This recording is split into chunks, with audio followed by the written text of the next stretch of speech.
study. This is the third sermon on church, heavenly place. And this will be a retreat theme study. Please pay attention to it. There is this thing in the world they call grind to feed. This is a popular practice among young people in the world, especially started from Japan, and now it spread fast to China. A young man and a lady, they plan to get married, so they live together to find out whether they fit to live with each other before they really got married. This is why they call grind to feed. But in the Bible, there is no such thing as grind to feed. It is I died with Jesus on the cross. I no longer live. It is Christ live in me. It is in believe Jesus, we follow the example of Jesus Christ. We shape ourselves to fit what is suitable to the standard of people in the church. Here is one article I found in a Chinese newspaper. There is this librarian. There's this librarian. She done a day work. Lots of library in America, they try to save money, so they have volunteer workers. And this is a Chinese lady. She worked one day in charge of the library. This article printed in the World Journal newspaper. The title is "Speak Softly, so only your intended person can hear." This I have a very fond memory. When I was in high school, by the grace of God, I have a group of buddies, classmates, work together to study and help each other in the library. We find a little corner, 4 or 5 of us. We study softly and not interfere with anybody else. This is regular rule among the world in a library. You have to speak softly to the point only your intended close person can hear.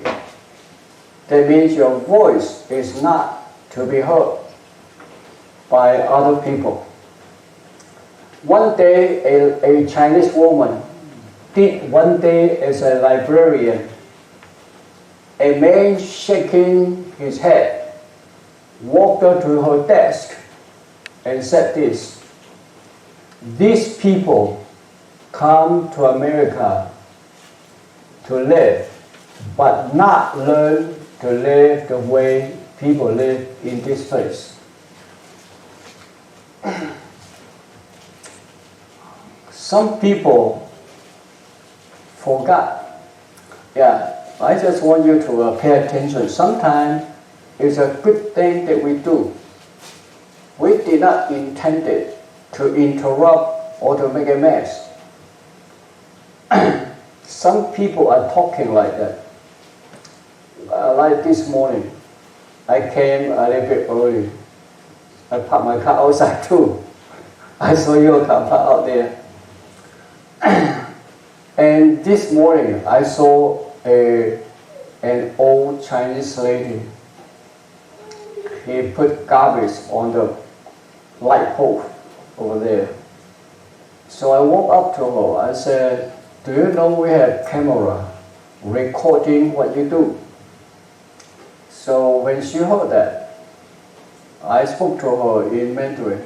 When she heard that, she grabbed back all the garbage that she unloaded. She grabbed all back. So all I want to do is, I told her, this is not a right thing to do. You cannot discharge your garbage under light posts there. So I walked back to open the gate. After she finished, I was still out there. So she walked towards me, speak so loud, looked like she want to argue with me. Sounds like 好大声. I thought she was trying to make a mess with me. I said, but when I heard a little bit more, she is trying to apologize.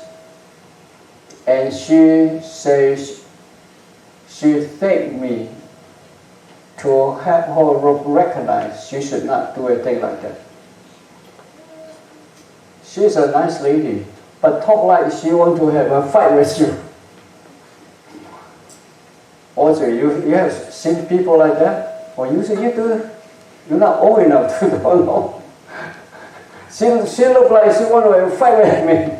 But actually, she came up to me, speak so loud and so fast. And she apologized. She said, and she thanked me that I helped her to know this is not a right thing to do. But she already done the image that she discharged all those garbage. It's already printed in my head. So here is a man shaking his head, said these people come here to live, but not like to learn, okay? Not learn to live the way people live in this place. I always feel sad, SAD, for America. In my personal experience, America has a very sharp, clear dividing line. It's the year 1965.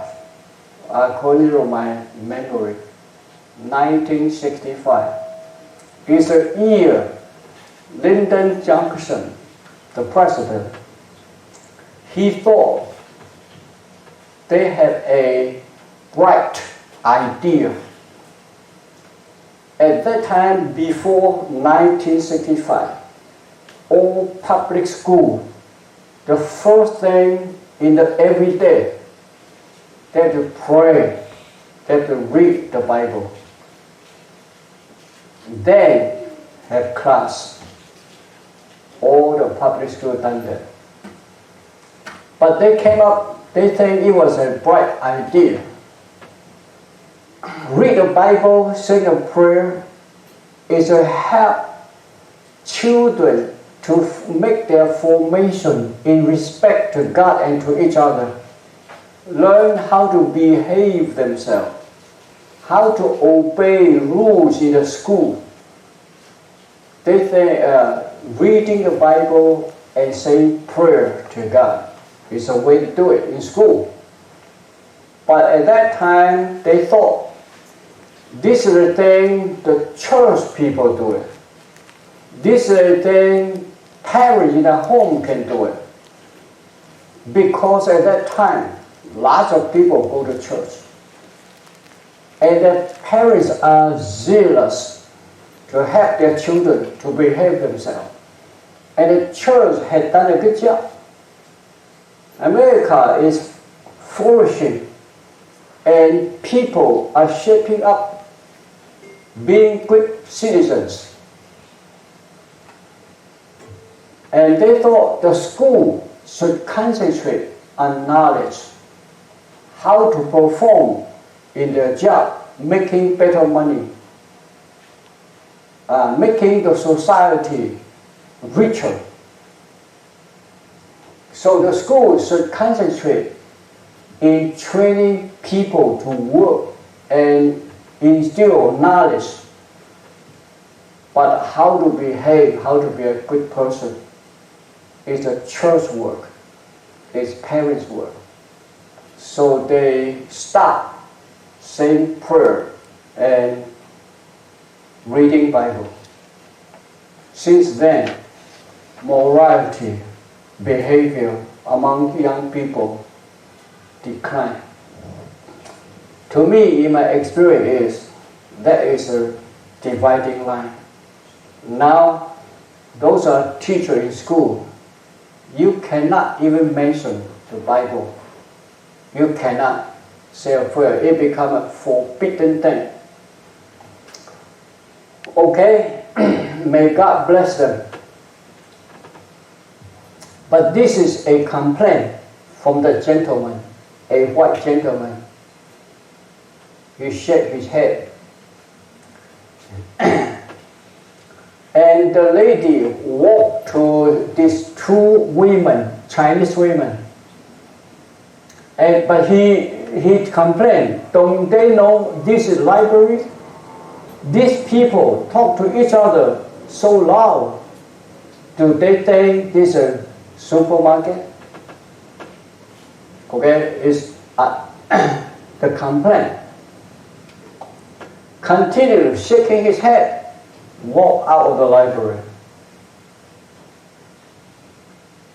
In his image, in his head, Chinese lady, women do not learn how to live in America, American way. The librarian walked to the two Chinese women and said to them, please speak soft a little to each other. Okay? According to what I learned long time ago, 60-some years ago, is you speak softly, only your intended classmate can hear. We can hear each other, that's the voice. If there's people walking by, we stop. We don't want to disturb them. But the women apologize immediately. The two Chinese women apologize immediately. And they say, we are so happy to meet each other here. A long time. We miss each other a long time. And we forgot this is a library. Overjoyed. Everybody had this time. They were nice, young Chinese ladies. They apologized immediately. And they walked out to talk gracefully. That's the report from that article. But Chinese people image had already printed in a man's head. These Chinese people, in the image is Chinese people do not play by rules. Treat a library as a market. Okay? Here in Flushing, Chinese people came in here, they are specialized to smoke cigarette. And after that, throw anywhere and spit. So they had given an image, especially among the white people. They are dirty. They mess up the place. Especially 45 years ago, when I came to this area, most people on my street, they're all Italian. They're all Italian. They're very good people. When they heard that I'm a preacher, they give me due respect. Okay? But lately, lots of Chinese people, actually Asian, they may not be Chinese. They may be Vietnamese or even Japanese, Korean. But somehow they thought Chinese people drop garbage anywhere. Okay? That's their image. Yes, make no mistake. Library is to be a clean, neat, quiet place. At least 3 items. Neat. Okay? Quiet and clean. Clean and neat and quiet place. For hundreds of years remain the same. They kept it that way. I think for quite a few years, I did not visit a library. Maybe in the last 10, 20 years. Is the library same thing like right now? Or they changed? It's not like that anymore. Hey Peter, have you been to a library? No. In my image, library always clean, neat, and quiet. Their book is so neat, lined up on shelf after shelf after shelf. Okay. I visited quite a few big libraries, like Yale University. Their library, whole big building, 3 floors, all books everywhere. And in there, even their big building, their center is empty, okay? But around, okay? Around, even all the way to the sky, your library, okay? Visit their library. So beautiful and so quiet. Yeah, when I visited their library, it's not far away over here, okay? Hundreds of years, they kept it the same thing. Clean, neat, and quiet. To me, church is sacred. Thousands of years remain silent.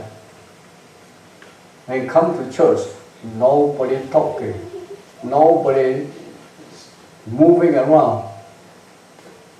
Okay, even little children sit still. At sudden death of 2 sons, he still hold his peace.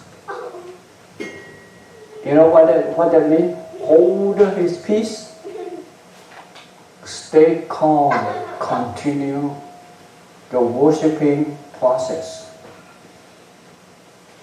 Watching his 2 sons suddenly dead. The father hold his peace,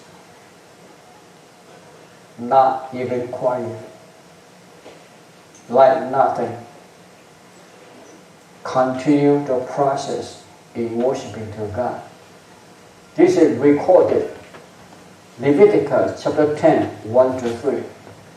Nadab and Abihu, the sons of Aaron, took each of them his censer and put fire therein, and lay incense thereon, and offer strange fire before God, which he had not commanded them. They offer thanks in worship to God. They offer something not commanded. Just in case, let me remind you, watch out the NIV. The NIV do not translate straightly like this. This is ASV and KJV. God did not command them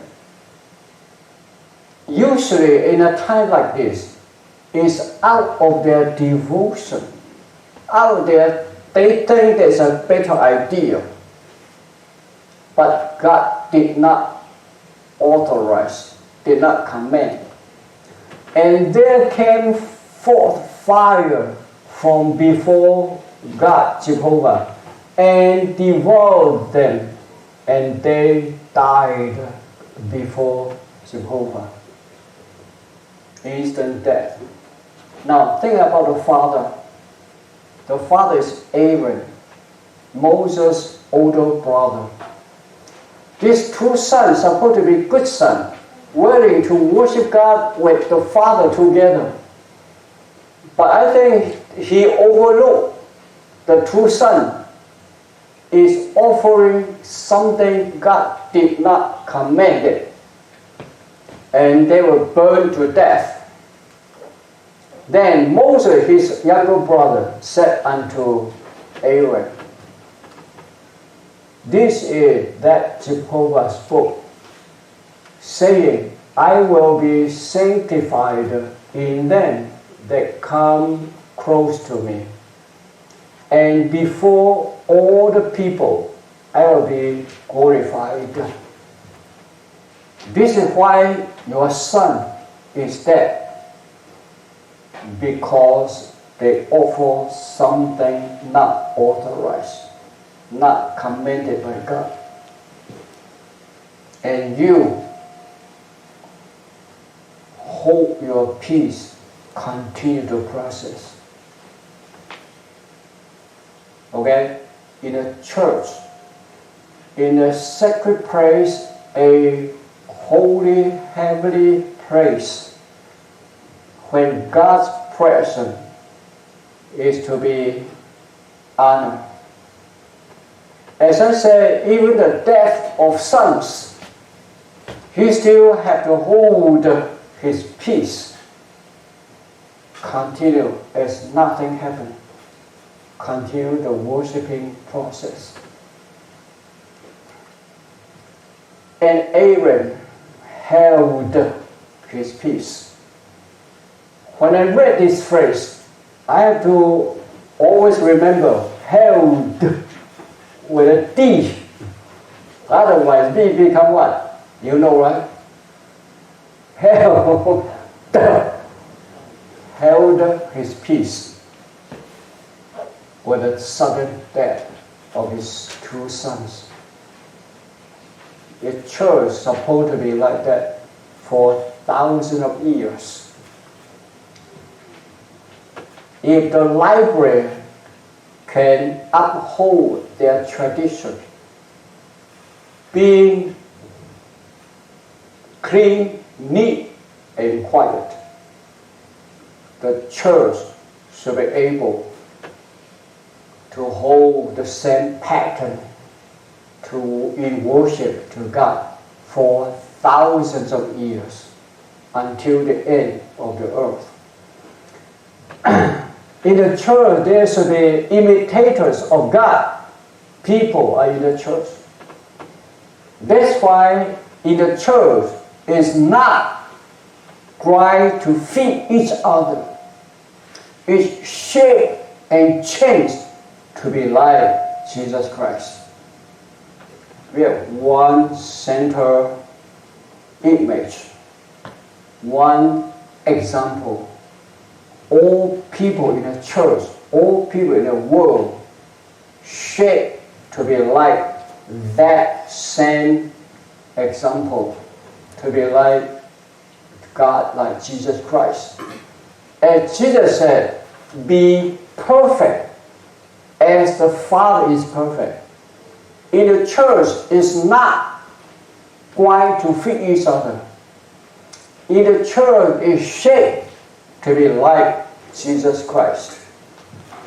Be imitators of God, therefore, as dearly loved children, and live a life of love, just as Christ loved us and gave himself up for us, as a fragrant offering and sacrifice to God. But among you there must not be even a hint of sexual immorality or of any kind of impurity or of greed. By the grace of God, I think I had very clearly and accurately among all the people in the Church of Christ. There's not to be a hint of sexual immorality, because these are improper for God's holy people. Nor should there be obscenity, foolish talk, or quarrels, joking, which are out of place, but rather thanksgiving. I think Titus had read it very well. Is Ephesians chapter 5, 1 to 5. Here is verse 4. For of this you can be sure, no immoral, impure, or greedy people, such as a man is an idolater. This one, to this day, I still do not fully understand. Worshipping idol is equivalent to idolater. Greed. Greedy is equivalent to idolater. Oh, don't ask me, I'm still not fully understand. Worshipping idol and greedy is the same thing. Or you studied it, okay? It's the same thing. Has any inheritance in the kingdom of Christ and of God. This is Church of Christ, okay? In the Church of Christ. Now, here is the point. Cast out fornicators, adulterers. Cast out. Fornicator and adulterers are to be out of the church. I always remember, we have been here 45 years. At least 40 years ago, in this Flushing area, we have the first Chinese church building. So a lot of Chinese people, when they move into this area, they came to visit and worship with us here. And there, this singer, lady singer, her living is singing in a bar or somewhere, okay? She was very happy to believe Jesus and got baptized here. So my wife and I, we went to visit her in her apartment, actually downstairs. And she was very graceful. Received us, opened the door, we walked in, and that was winter. So I had heavy overcoat.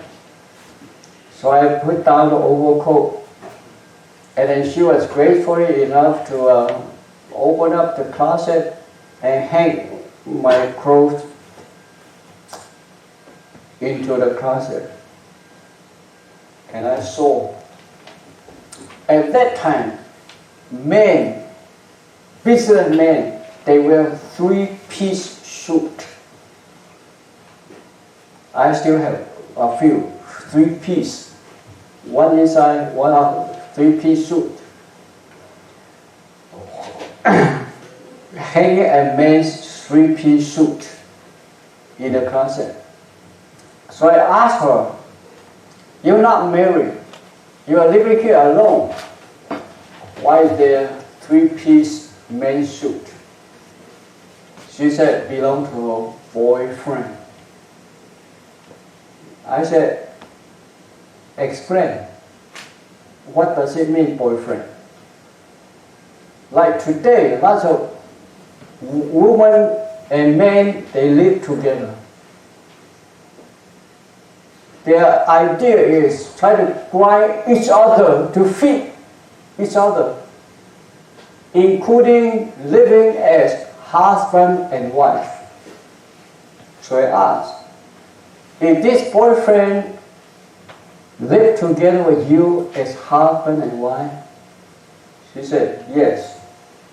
In reality, we just did not get married. I said, if you like each other so much to live together, why not get married?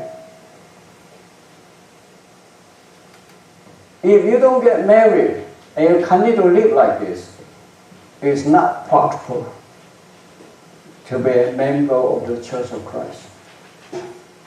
It's 1 Corinthians chapter 5, chapter 6, chapter 7.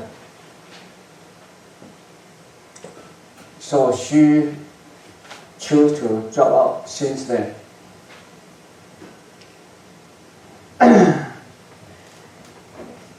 But recently, all the time, 40-some years, all these years, once in a while, where some people stop coming. This is one reason. Okay? Some of them drop out, discontinue to come by themselves, voluntarily. I don't have to say, hey, please don't come back. If you are in adultery. According to my understanding, fornication is you live as husband and wife before you got married. That's fornication. Adultery, after you get married, later you will have the scripture for that. I discovered this time. Those are we call adulterers. The pride of, this is the one here. This is my new discovery.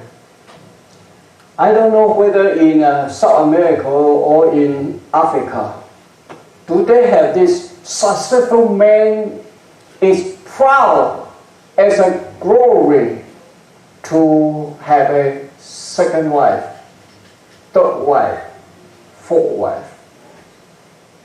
Do they have this practice in Africa? Maxwell. To show off, I'm successful. I make lots of money, I'm rich. I can afford to have the second wife and the third wife. You don't have that, no? Good for you. Maybe you don't know. But in my age, when I was a young man, even 60-some years ago, among Chinese people, that's their practice. That's their practice. Most of your father knows this thing. To show off that you are a successful man, you can have a second wife, third wife, fourth wife. It's right here. The practice right here. They practice this too. You see, the pride of having second wife is eliminated, not allowed in the Church of Christ. In a society, that is a practice to show off this man is capable, is successful, is able to have the second wife, third wife. In my childhood time, having a second wife is a sign of a successful man.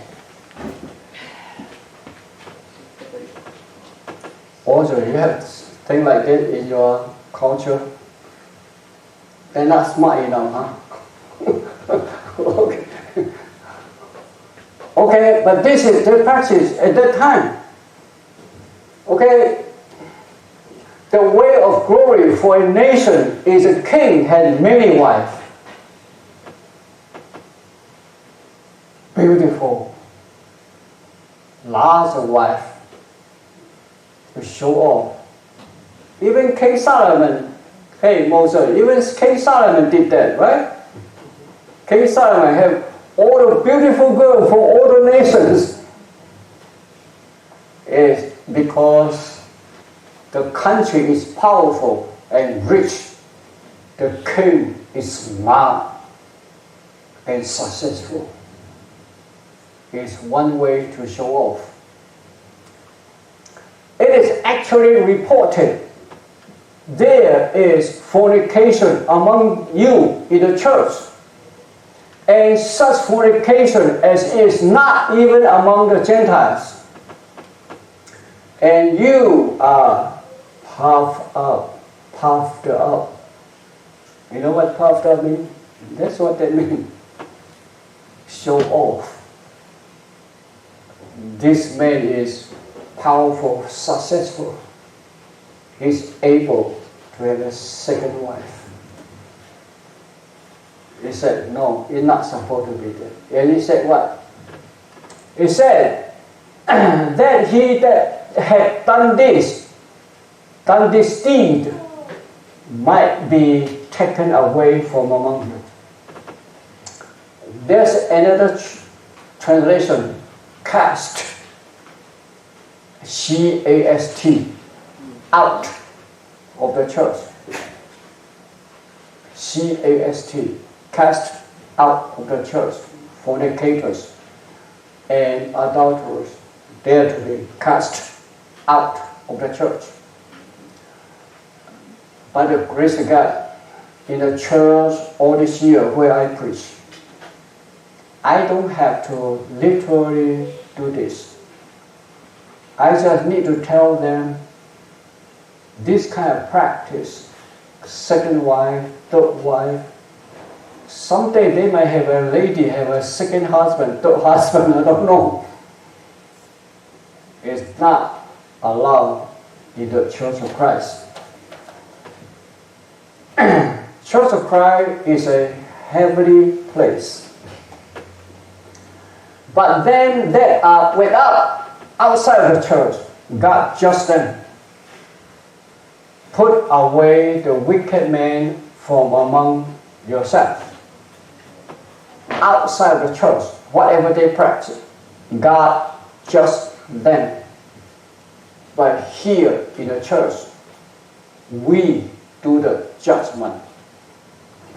And it's right now, while we're in the flesh, right now.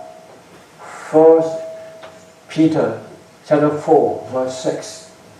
And here mentions the same thing. But them that are without, outside of the church, God judged them.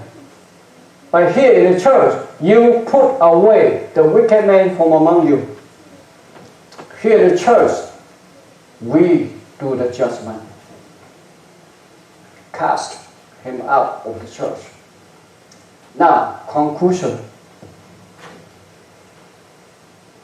As I said, in the world, they have this thing called grind to feed each other.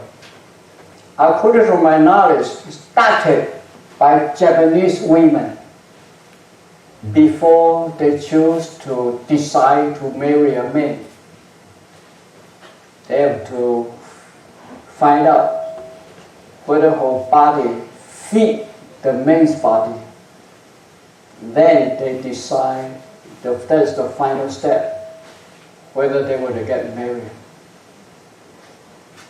In Japan, because lots of Japanese men ill-treated their wives so common, so they are scared. Everything had to grind to feed before they really got married. But here in the church, it is different. In the church, they call fornication, they call adultery.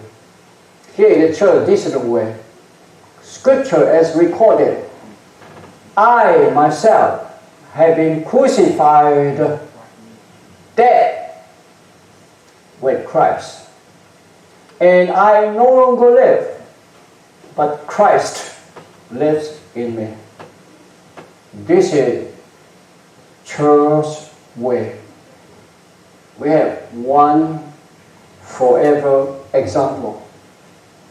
We all shaped to fit not want each other to feed. We shape ourselves to be like Jesus Christ, to be like God. As Jesus said, be ye perfect, as the Father in heaven is perfect. That is how we shaped ourselves to fit, to be the Church of Christ. The Church of Christ is a heavenly place, and this is the way people are to behave. The life I live in this body, I live by faith in the Son of God, who loved me and gave himself up for me. In the church, we shape ourselves to be like Jesus Christ. Here is one example. What do this mean in real daily life? Somehow I always like to use this as my example. John's speech. Moses, you are very blessed. All the way down to south is John's speech, right? A little bit that way and go down all the way down to the south, John's beach. I love that place. Especially right now, if I drive Monday to Friday, not Sunday and Saturday, or holiday. Senior are free, you know that? If you ride my car, you go free. Senior are free to go to John's beach. Now I don't need to show anything. They see, when they see I'm driving the car, you go. Because I like swimming so much, I miss that John's beach. Especially when 95 degrees here on Sunday, millions of people go to John's beach to swim because it's nice and cool. Everybody likes to be there. But you know what? I do this. I dress up to worship God in the church right here. Moses, David, you saw 95, I'm still here, right? 95 degrees. I don't go there because what? I'm not myself. Christ is the one who lives in me. Sunday, I'm in the church. And by the grace of God, for the last 60-some years, I never missed one time. Not even this time. You might like to know, yesterday, my oldest grandson, my oldest daughter's son, is graduate in Malibu, Pepperdine University. My wife fly down there with their parents and grandparents there, but I'm here. I don't miss the church to go for anybody.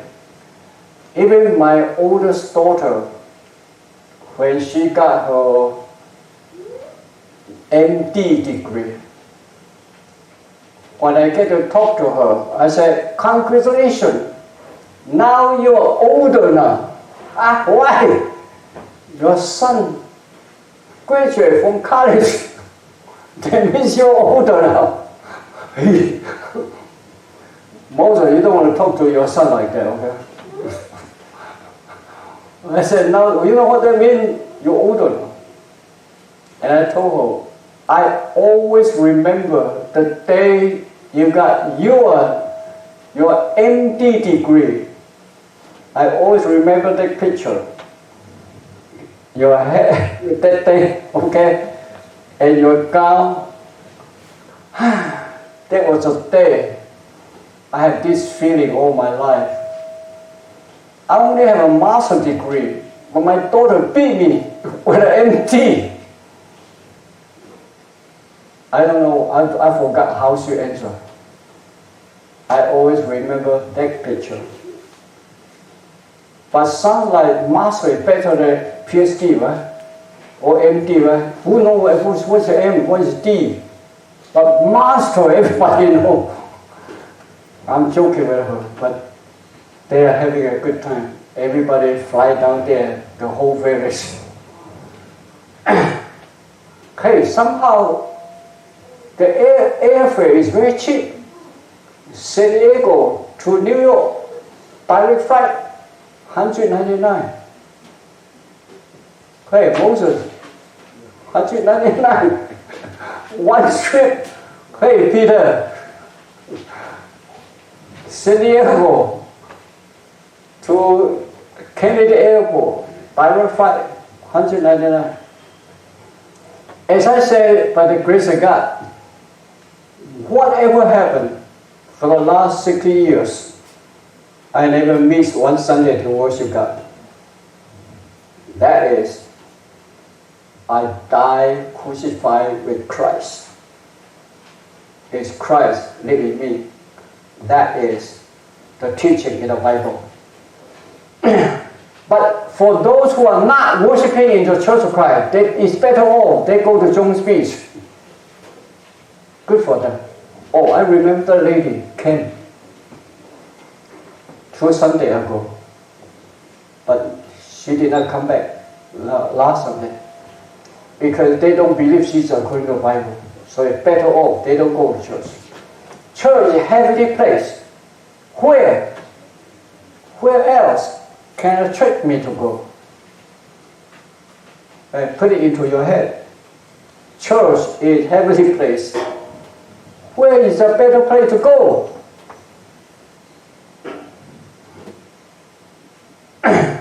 You Cindy, right?